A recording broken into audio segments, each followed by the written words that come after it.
Ini ikan perkasam, ikan loma ya. Kita buat perkasam. Jadi kita nak makan ramai-ramai esok lagi. Senang je cara dia. Kita nak goreng. Saya dulu ingat tak? Pasang pokok batang pisang, dibalut dia bunga atas tutup telur. Nampak tadi tunjuk kat Dia buat saya dulu. Kalau orang itu sekarang dia kasih beg, kasih telur.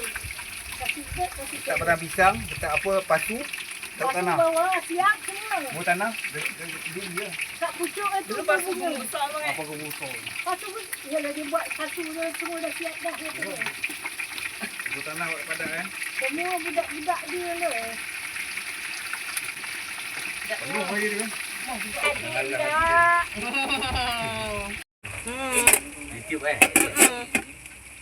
Tadi adik dia nampak semua.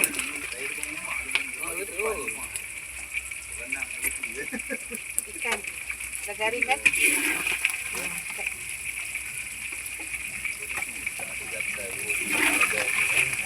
Walaupun nampak air hitam je.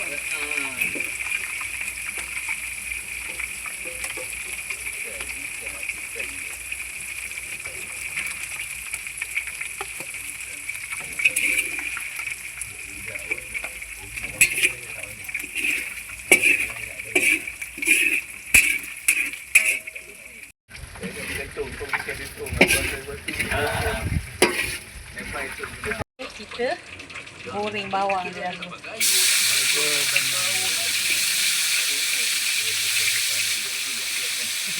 Bawang ni kena banyak lagi sedap.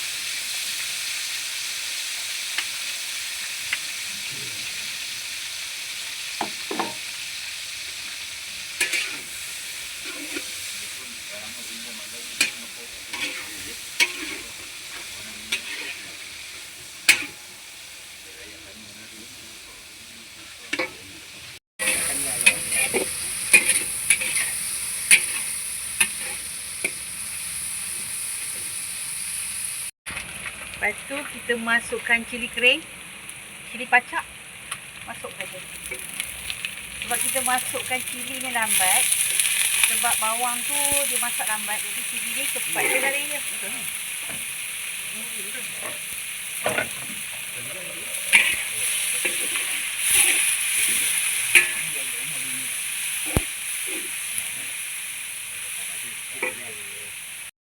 Ini daun gesum dengan daun kunyit. Kita masakkan sekali untuk tambah aroma dalam masakan kita tu, bagi lagi wangi dan sedap. Ada daun kari dan daun gesum. Bila kita dah masuk tu lagi cantik, bau dia lagi sedap. Masuk aja.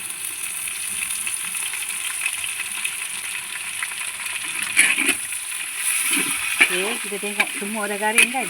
Bawang dah garing. Kita nak tapis dia dahulu supaya minyak dia tak ni. Mana ada tapis tak? Tapis sekejap. Oh, kita buat bawang banyak tu memang sedap lah.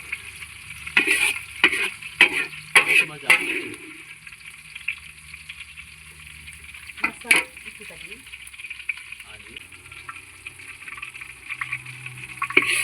Nak buat set. Okey. Okey, sekarang kita tabur benda ni dekat atas dia. Wah, sedapnya. Ini kalau makan dengan nasi panas-panas, orang demam kalau dia suka boleh berselera lah. Kalau tak suka tu duk tak makan aja. Gitulah kita ni. Tapi kalau orang utara, ini salah satu daripada menu special. Jadi kita bawa lah menu special utara. Sedap ni. Oh, sedap ni.